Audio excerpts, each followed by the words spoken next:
Assalamualaikum warahmatullahi wabarakatuh. Para jemaah sekalian yang Allah muliakan, hari ini tadabbur ayat kita adalah tentang menjadi umat, status atau kedudukan kita umat Islam yang disebutkan oleh Allah di dalam Al-Quran sebagai ummatan wasatan. Apa sudah pernah dengar para jemaah istilah ummatan wasatan atau dengan istilah Islam wasatiyah? Apa itu wasatan? Wasatan itu sudah jadi disadur ke bahasa Indonesia, jadi memahaminya tidak terlalu rumit karena di kita ada juga istilah namanya wasit. Wasit yang bukan wangsit. Ya, kalau memimpin pertandingan bola dia adalah wasit. Ya, lalu kemudian wasaton itu arti asalnya adalah pertengahan, di tengah. Wasit dibilang wasit karena dia ada di tengah lapangan mondar-mandir yang ngatur jalannya pertandingan. Nah, Allah Subhanahu wa taala menyebut kita sebagai ummatan wasaton. Nah, pagi ini kita tadabburi, kita renungkan apa maksudnya. Apakah kita sudah mewujudkan status kita umat Islam sebagai ummatan wasaton atau belum? Nah, di dalam Al-Quran istilah ummatan wasaton ini disajikan di dalam surat Al-Baqarah ayat 143 terkait dengan peristiwa perpindahan kiblat. Ya, para jemaah, surat Al-Baqarah ayat 143,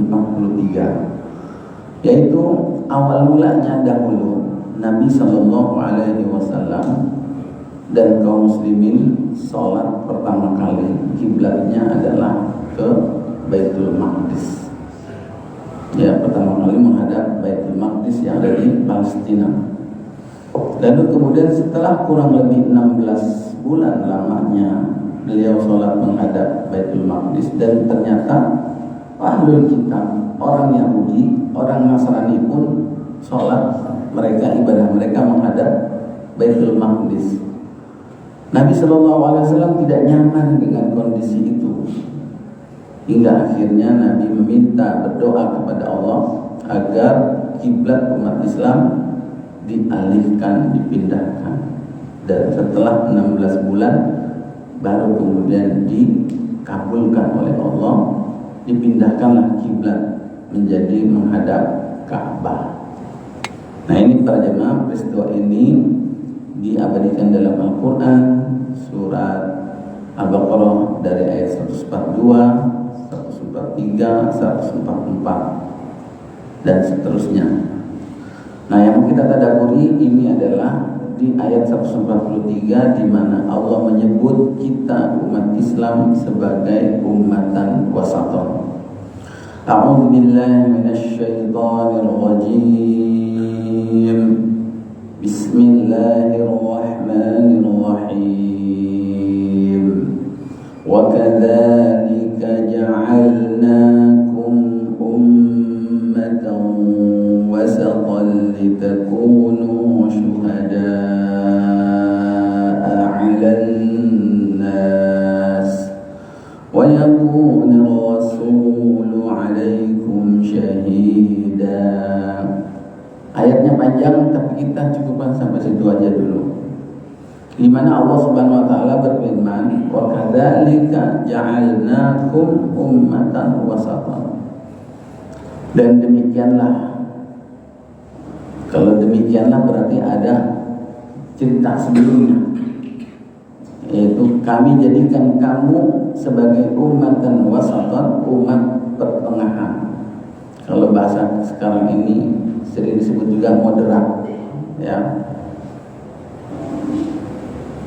Kalau Allah bilang demikianlah kami menjadikan kamu ummatan wasatan, berarti ini ada kisah sebelumnya.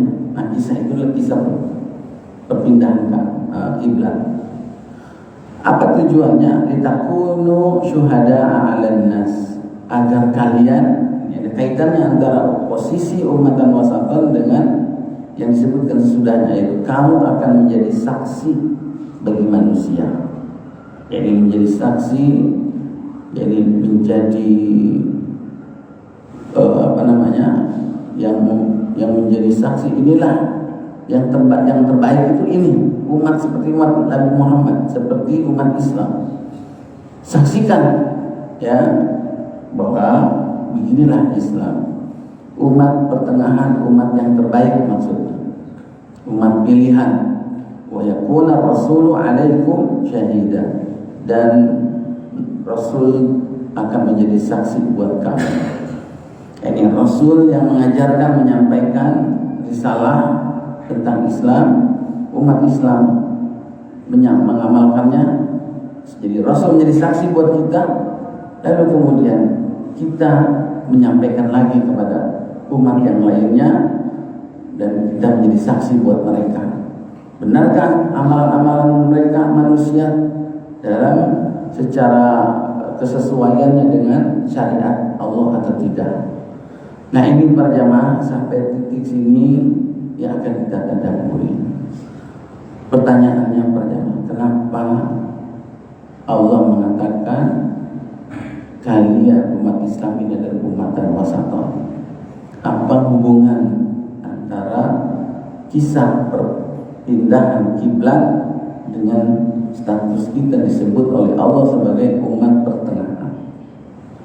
Yaitu para jemaah sekalian yang berbahagia, wallahu a'lam, di dalam Al-Quran Allah menyebutkan ahlul kitab itu Yahudi dan Nasrani dengan identitas mereka di surat Al-Fatihah, bahwa surah orang-orang Yahudi ahlul kitab itu dikenal sebagai apa di surat Al-Fatihah?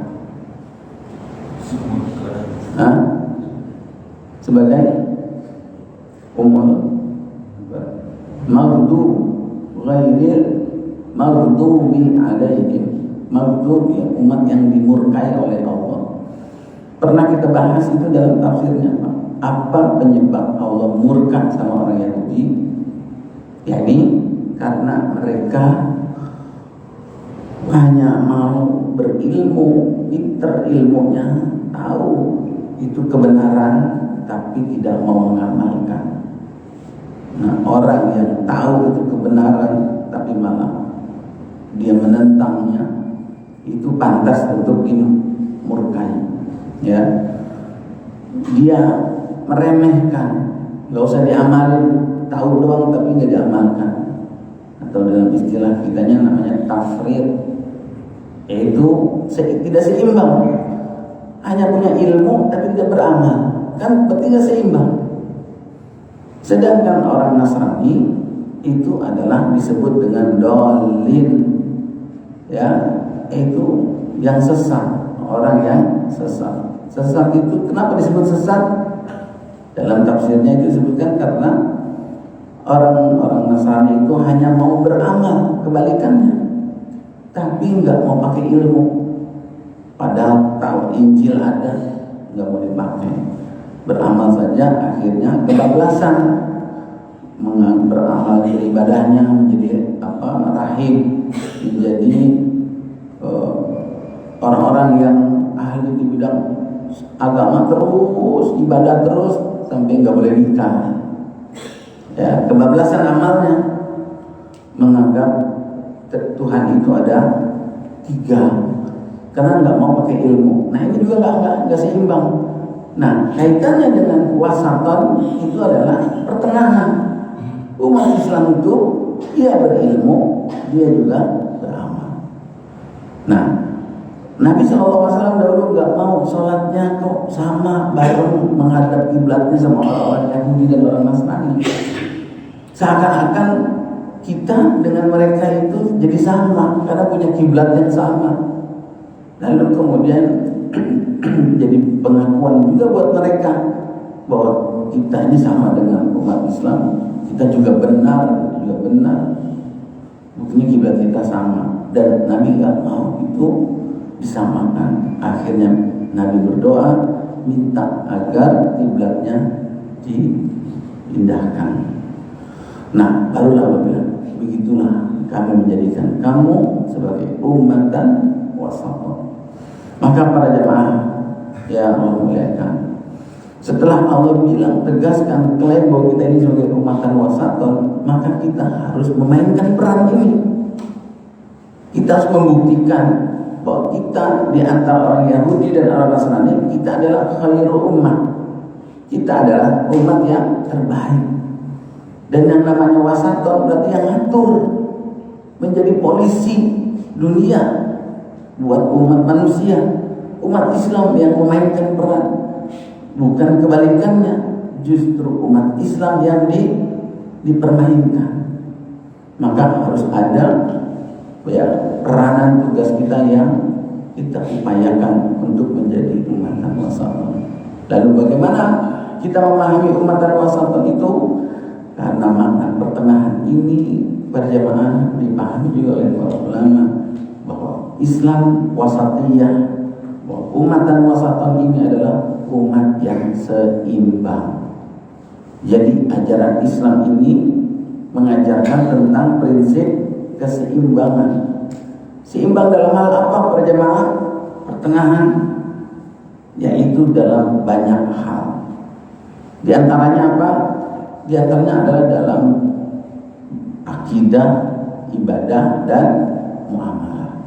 Bahwa umat ini akan menjadi umatan wasaton manakala akidahnya lurus, ibadahnya benar, dan akhlaknya, muamalahnya, adabnya, sopan santunnya baik. Nah ini harus seimbang para jemaah. Itu namanya umatan wasaton. Jadi ada orang yang fokus di ibadah saja, tapi ternyata nggak mau bermuamalah, nggak mau ngurusin masyarakat, nggak mau ngurusin ekonomi, nggak mau ngurusin politik. Akhirnya Islam terkesan hanya di bidang ibadah saja, tapi dalam pendidikan, ekonomi, politik lemah. Jadi wasatan itu seimbang semuanya. Nggak boleh juga hanya bidang ekonomi saja, pendidikan saja, tapi ibadahnya lemah. Maka 3 aspek besar dalam Islam ini, aspek akidah, aspek ibadah, dan aspek muamalah ini harus terpenuhi semuanya secara seimbang. Nah, ini dijalankan, itulah umatan wasatan. Yang kedua para jemaah, seimbang dalam masalah apa? Yaitu dalam masalah fokus kita terhadap dunia dan akhirat. Ini harus seimbang para jemaah. Tapi ada yang menarik, bahwa dalam berislam ini mana yang kita tuju para jemaah? Dunia atau akhirat? Maka harus seimbang. Tapi memaknai seimbang dalam bab ini, apakah sama? Dikatakan seimbang itu sama ataukah tidak? Di dalam Al-Quran Allah Subhanahu Wa Taala surat Al-Qasas ayat 77 mengatakan, A'udzubillahi minasyaitonir rajim, wabtaghi fima ataakallahu ad-daral akhirah wa la tansa nasibaka minad dunya. Carilah, kata Allah, kebahagiaan akhirat. Suruh cari kebahagiaan akhirat. Jadi objeknya yang disuruh cari adalah akhirat. Cuma di mana nyarinya? Bukan dengan cara meninggalkan dunia, ngejar akhirat tapi lupa dengan dunia. Tapi justru akhirat itu didapat dengan kalau dunia didapat. Yaitu dengan cara apa? Ya menjadi umatan wasaton di dunia, menjadi sebagai wasilah kita menghantarkan umat manusia yang lainnya agar mendapatkan kebahagiaan juga di akhirat. Bukan dengan meninggalkan dunia, tidak mau bekerja, tidak mau berpolitik, tidak mau memperhatikan masyarakat, tidak mau jadi ngambil bagian di masyarakat, ya, jadi RT RW. Jadi para jamaah sekalian yang berbahagia, suruh dicari akhirat, tapi adanya di dunia. Cari akhirat seperti cari uang. Di mana uangnya? Ada di lemari. Cari kebahagiaan akhirat, adanya di mana? Adanya di dunia. Kalau dunia, kalau lemarinya nggak ada, kan nggak mungkin dapat uang, nggak ketemu itu uang. Kalau dunia kita nggak dapat, akhirat nggak dapat. Tapi jangan dibalik, akhirnya ngejar akhirat, kelupaan ngejar dunia, kelupaan akhiratnya. Tenggelam pada kehidupan dunia, lupa sama akhirat. Atau kebalikannya, ngejar akhirat, ibadah terus. Yang penting belajar, zikir, ibadah, nggak mau kerja. Ngejar apa? Supaya dapat akhirat. Akhirat itu didapat bukan dengan cara seperti itu, tapi seperti Nabi SAW. Seperti apa? Umatan wasatan. Nabi bagus dalam hal ibadahnya, bagus dalam hal keluarganya, bagus dalam hal sosial masyarakatnya. Nabi juga jadi kepala rumah tangga, Nabi juga bisnismen, dagang, Nabi juga politikus, Nabi juga panglima perang. Memainkan akhirnya di dunia ini menjadi wasaton. Jadi harus seimbang. Jangan menjadikan Islam ini justru akhirnya kita sendiri, umat Islam sendiri yang menjadikan tidak wasaton. Alergi dengan membahas politik, urusan negara, urusan ekonomi, pendidikan. Ada di masjid isi ceramahnya nggak mesti bahas tentang jujur, tentang sholat, tentang ekonomi, tentang pendidikan, tentang hal-hal yang kontemporer. Para jamaah sekalian, itu tidak mengapa. Jadi para jamaah ini seimbang yang kedua. Seimbang yang berikutnya para jamaah adalah seimbang dari segi mengamalkan nilai Islam yang bersifat individual dengan yang bersifat komunal, ya. Individu maupun bersifat jamaah, jamaiyah. Yaitu kalau dalam bahasa kajian Islamnya perjamaah, kita jangan hanya mau jadi orang soleh, tapi juga harus muslih. Apa itu bedanya perjamaah antara soleh dengan muslih? Ada dalam ayat Al-Quran muslih, istilah muslih, ada juga istilah soleh. Soleh itu adalah baik seseorang di mana lebih cenderung kepada urusan pribadinya. Soleh baik secara ibadah, akhlak, itu soleh secara pribadi. Tapi muslih itu adalah soleh secara sosial. Dia sudah baik dan dia memperbaiki lingkungan, keadaan. Dia baik secara individu, keluarganya, dia juga peduli dengan lingkungan dan masyarakatnya. Itu namanya soleh dan muslih. Itu harus seimbang para jemaah. Jangan ada orang yang mau jadi mikirin sendiri, egois. Yang penting saya sholat rajin, ngaji rajin, urusan makan tersedia, kulkas penuh, ya berangkas beras tersedia, duit di dompet ada, cukup buat 3 hari, 3 bulan, 3 tahun, 3 abad. Udah, yang lain bodo amat. Merasa dirinya terpenuhi itu semua sudah cukup baik. Sementara di kelilingnya ada orang miskin, ada orang pengangguran, ada orang yang sakit, ada orang yang sedang dizolimin. Nah, tidak peduli. Itu namanya dia hanya soleh secara pribadi. Islam wasatan itu seimbang antara amal individu dan amal masyarakat. Karenanya di dalam surat Al-Asri Allah Subhanahu wa taala mengecualikan orang yang tidak rugi itu adalah illal ladzina amanu wa amilus sholihat. Itu untuk aspek individu. Tapi juga ada tawasau bil haq, tawasau bis sabri. Itu dua berikutnya adalah untuk aspek secara masyarakat. Ya, ada yang lebih parah lagi para jemaah, hanya mau memberesin orang tapi dirinya nggak mau beresin. Mau jadi muslih doang tapi nggak mau jadi soleh. Mana yang lebih bagus Pak? Soleh nggak muslih atau muslih nggak soleh? Kalau soleh itu buah atau pohon rindang sehat tapi nggak berbuah.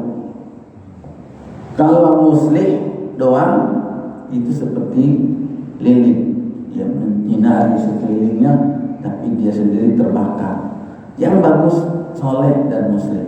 Cuma tadi jawabannya yang mana, renungkan masing-masing. Mendingan soleh aja atau muslim aja. Yang paling bagus soleh dan muslim. Nah, yang berikutnya para jamaah, seimbang dalam hal apa?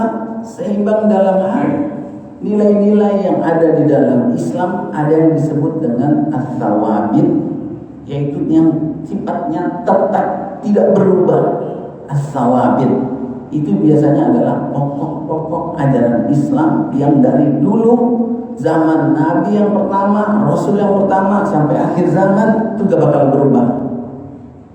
Ya, ada yang aspek-aspek mutagayyirat, yaitu mutagayyirat yang berkembang, berubah. Zaman dulu dengan zaman sekarang itu berbeda. Suasananya, kondisinya berbeda. Ada zaman dulu, nggak ada di zaman sekarang. Ya, nggak ada zaman dulu, tapi di zaman sekarang ada. Itu namanya aspek-aspek yang berkembang, mutagayyirat namanya. Yang sawabit itu seperti wa'budullaha wa la tusyriku bihi syai'a wa bil walidaini ihsana. Sembahlah Allah, jangan mensekutukannya. Itu dari dulu sampai sekarang gak akan pernah berubah. Siapapun nabinya, siapapun rasulnya, misinya adalah mengajak tauhid. Sampai akhir zaman itu gak akan berubah. Itu namanya tawabin. Ya. Wabil walidaini ihsana, berbuat baiklah kepada kedua orang tua. Dari dulu Islam atau ajaran agama Islam dari sejak Nabi yang pertama sampai akhir, ini namanya nilai-nilai berbuat baik kepada kedua orang tua itu nggak akan pernah berubah. Kali dulu diperintah entah suatu saat nggak ada dihapus, nggak ada. Itu namanya tawabin. Tapi ada yang namanya mutaghayyir. Nah, umat dan wasatan di sini adalah yang tidak hanya konsen terhadap hal-hal yang tetap saja, tapi juga dia mengikuti perkembangan hidup. Ya, perkembangan kehidupan, teknologi, melek teknologi, ya, mengikuti perkembangan zaman. Dan berikutnya para jemaah, berkaitan dengan yang sebelumnya, yaitu seimbang umat Islam ini antara idealis dengan realistis. Harus imbang para jemaah. Idealnya Islam itu begini, tapi ternyata begitu kita dapati di masyarakat, realitanya wah susah sekali. Gimana kita mau menjalani Islam kalau realitanya begini? Akhirnya dia jadi orang pesimis. Akhirnya dia orang yang menyerah, tidak punya semangat. Udahlah, percuma. Jadi dia kecewa melihat realita karena berharapnya ideal. Orang-orang yang banyak protes tuh Pak, marah-marah mulu ya, karena melihat umat Islam kan kondisinya realitanya seperti ini, tapi dia maunya idealis begini. Hingga akhirnya dalam Islam itu harus umpamanya harus tegak hukum Islam itu seperti ini. Kalau enggak, akhirnya dia melakukan sikap pemberontakan. Dia melakukan cara-cara yang praktis, bom bunuh diri, ngebom sini. Karena nggak cocok sama Islam. Bukannya dirubah, didakwahin seperti Nabi dulu, realitasnya seperti apa, itulah yang harus diterima dan diperjuangkan. Bukan malah nggak idealis. Istri ini saya maunya yang begini-begini, ternyata nggak sesuai dengan harapan, cerai. Kawin lagi dengan perempuan yang lain, maunya yang begini, yang soleha, yang sabar, yang setia, yang rajin masak, yang pinter, yang nggak suka shopping segala macam. Begitu dapat lagi, nggak realistis lagi, cerai. Mana ada seimbang antara idealis dengan realistis. Kita sudah buat program ya untuk dakwah, begini ternyata sudah dibuat seidealis mungkin, ternyata realitanya tidak, hasilnya tidak seperti apa yang diharapkan. Ini ada keseimbangan antara takdir dengan usaha.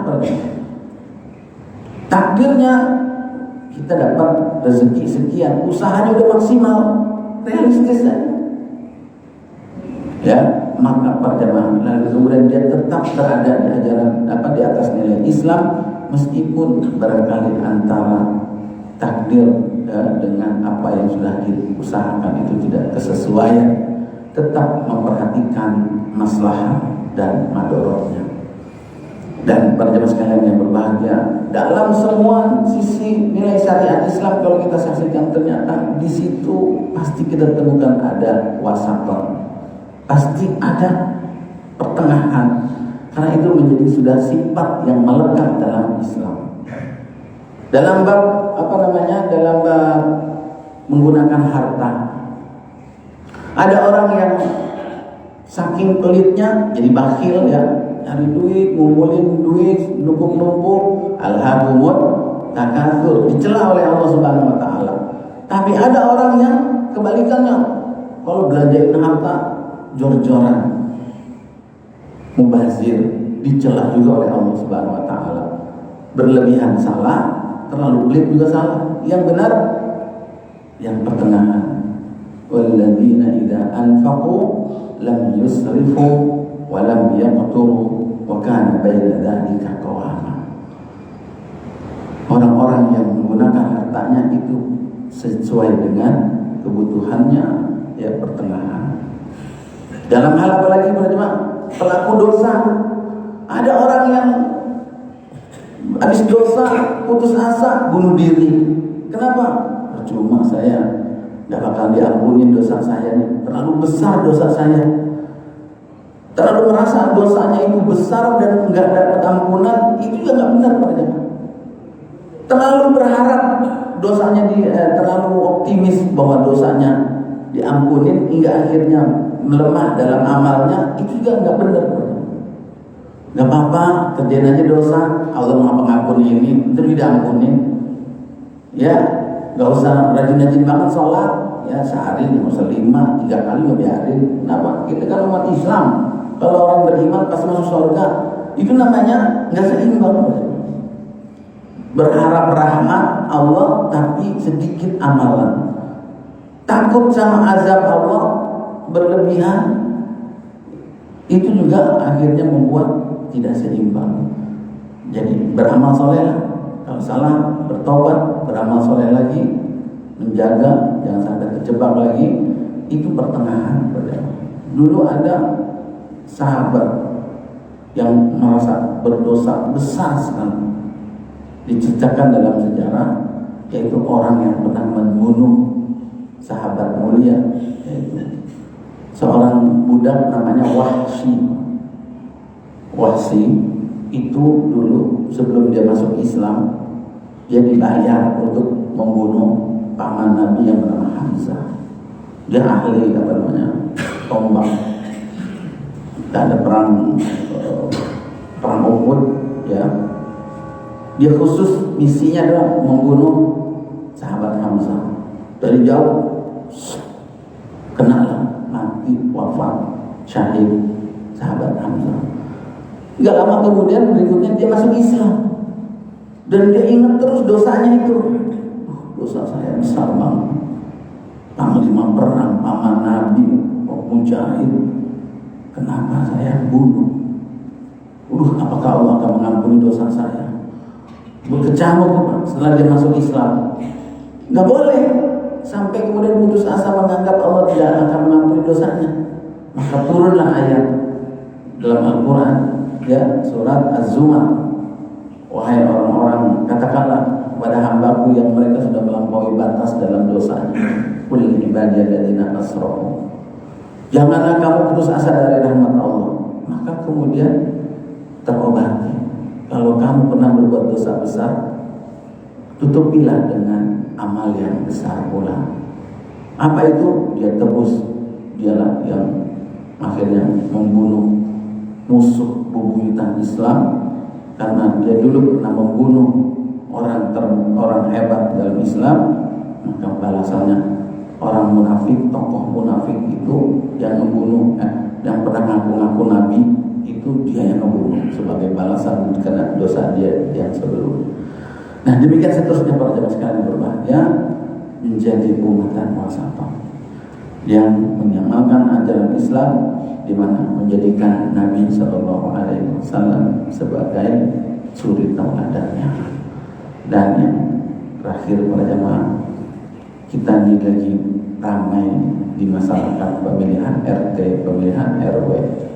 Ada nggak kita saksikan di tempat saya dari 13 RT itu mayoritas aklamasi semua, karena nggak ada lawannya. Sekalipun ada berapa RT 3 atau 4 itu lawannya cuma 1. Tapi di tempat lain ada yang ramai sampai berebut RT RW. Ya, kalau kita mau memainkan peran di masyarakat, maka kita akan menjadi wasit kalau kita bisa ngatur. Jadilah ambil bagian itu supaya bisa ngatur. Siapa yang mau menegakkan Islam di lingkungan situ kalau tidak jadi pemimpinnya? Nah, itu dalam skup yang kecil. Keluarga pun gitu. Kalau suami tidak memainkan peran sebagai wasit, keluarga itu akan berantakan. Lingkungan sebagai wasit, keluarga itu akan berantakan. Sampai terus tingkatan kalau dalam pemimpin lurah, camat, gubernur, presiden, umat Islam harus mengambil bagian menjadi umat dan wasatan agar bisa mengatur.